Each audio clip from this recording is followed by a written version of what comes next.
Comment améliorer son sommeil pendant le confinement? Peut-être que tu fais partie de cette catégorie de la population qui a vu son sommeil se dégrader pendant le confinement. J'en ai fait partie au début, c'est normal. En fait, il y a un gros truc qu'on a oublié de prendre en compte pendant le confinement, c'est que notre rythme de vie change énormément par rapport au rythme de vie qu'on avait avant. Pour la simple et bonne raison qu'avant, on était rythmé par notre réveil, emmener les enfants à l'école, aller au travail, aller en cours, manger à telle heure, se lever à telle heure, rentrer à telle heure à la maison, etc. Se coucher à telle heure pour se lever assez tôt le lendemain matin, pour avoir le temps de se préparer, de partir au travail, en cours, répéter ce processus. Il n'y avait que le week-end, souvent samedi, dimanche, sauf pour les gens qui travaillent le week-end, où on s'autorisait un petit écart, une grasse mat, récupérer le sommeil en retard de la semaine, peut-être manger à des heures différentes, etc. C'est pas forcément quelque chose qui est recommandé parce que c'est mieux de garder le même rythme toute la semaine, même le week-end, mais c'est quelque chose qu'on s'autorisait souvent à faire le week-end. Le gros problème derrière tout ça, c'est qu'on est rentré en confinement, ça fait un mois maintenant, ça fait plus de 30 jours qu'on est rentré en confinement et on n'a pas forcément su adapter notre rythme de sommeil, notre rythme de vie, etc. Et c'est normal, on ne nous a jamais appris comment faire. On ne sait pas comment faire. Avant, on était rythmé, mais quand on est chez nous, on n'a pas un rythme forcément défini. Sauf si tu es comme moi et que tu es créateur de contenu, alors tu vas te lever à une certaine heure, tu vas manger à une certaine heure parce que ta journée est rythmée, tu as des points d'ancrage dans ta journée pour faire certaines choses parce que tu sais que tu vas être plus productif le matin, moins productif l'après-midi. Ou si tu es en télétravail, tu sais que tu vas plus travailler le matin, tu vas avoir besoin de te lever quand même pour avoir une réunion d'équipe, etc. Te connecter à ton VPN, à ton Skype, etc. etc. ou sur Microsoft Teams, etc. Sauf que voilà, il y a plein de choses qui font qu'on va avoir besoin d'un meilleur sommeil, de mieux dormir. Et moi, je voudrais te partager dans cette vidéo plusieurs clés pour améliorer ton sommeil. Alors avant toute chose, je voudrais te parler du REM, Rapid Eye Movement. En fait, c'est quand tu rentres en état de sommeil paradoxal, donc le sommeil qu'on dit le plus réparateur à la base, qui est le sommeil quand tu fais des rêves, c'est quand tes yeux se mettent à faire des mouvements très rapides, donc c'est le REM. Donc c'est aussi le nom du groupe, mais je pense que c'est inspiré de là d'ailleurs. Donc Rapid Eye Movement. Plus tu vas rentrer dans cette phase rapidement, plus tu vas avoir un sommeil réparateur par la suite et tu vas pouvoir rentrer dans un sommeil de qualité. Comment augmenter ta qualité de sommeil et comment rentrer facilement dans un REM? Alors tout simplement, première clé, si tu fumes, réduis ta consommation de cigarettes et fume moins, surtout le soir. Évite de ne pas fumer avant d'aller dormir. Enfin, évite de fumer avant d'aller dormir, c'est vraiment quelque chose que je te conseille parce que si tu fumes avant d'aller dormir, tu vas mettre des toxines dans ton corps et tu vas exciter ton corps parce que la cigarette, même si toi tu ne le ressens pas forcément, ça vient exciter ton corps à cause de la nicotine et d'autres effets toxiques qui est à l'intérieur.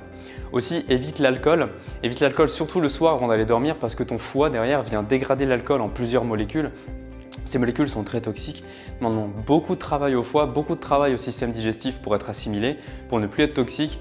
Et en plus, l'alcool vient te déshydrater. On a besoin d'eau pendant la nuit, on a besoin d'eau pendant toute la journée en fait, mais encore plus pendant la nuit parce qu'on ne va pas s'hydrater pendant un certain nombre d'heures. Donc ton corps, il doit déjà gérer l'alcool et qu'en plus il doit gérer le fait que ça va déshydrater, tu risques d'avoir un sommeil de moins bonne qualité. L'alcool peut t'aider à t'endormir mais va te donner un sommeil de mauvaise qualité. Ne prends pas ensuite, troisième astuce, d'antidépresseurs. Je sais que c'est facile à dire si à l'heure actuelle tu es sous traitement, mais si tu n'es pas sous traitement, essaie de repousser au maximum cette prise d'antidépresseurs. Ne vois pas ça comme une fatalité et évite aussi de prendre tout ce qui est somnifère parce que ce qui va te faire dormir ne va pas forcément te procurer un sommeil de qualité, bien au contraire. Tu risques d'avoir un sommeil factice, un faux sommeil qui va te plonger en fait dans un état encore plus de fatigue. Plus tu vas être fatigué, plus tu vas devoir prendre des somnifères.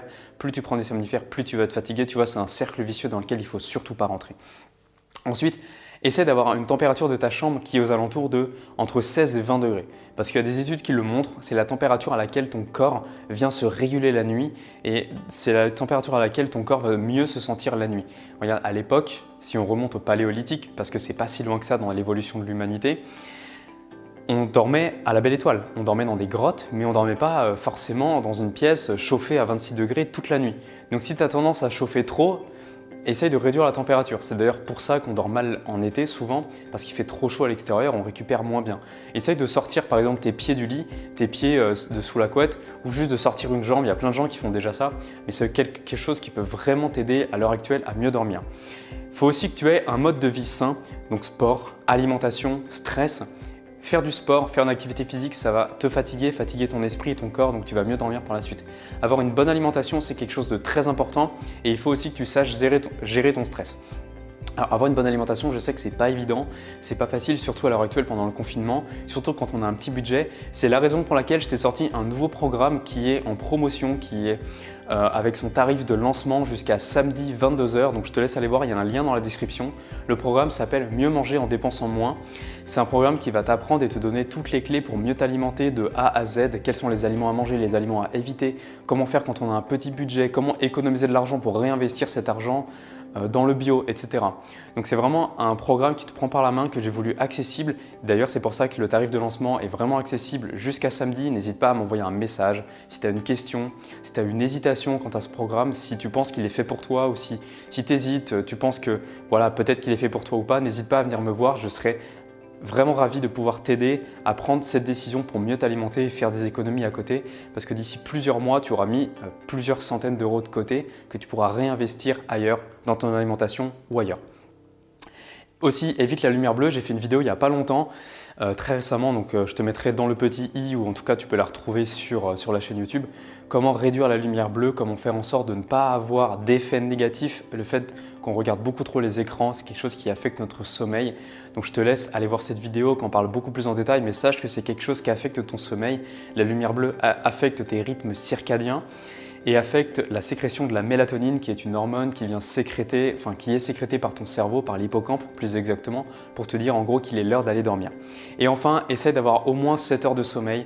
C'est beaucoup plus simple pendant ce confinement d'avoir au moins nos 7 heures de sommeil, parce qu'on peut régler notre réveil plus ou moins comme on veut. On n'a pas nos transports pour aller au travail si on fait du télétravail.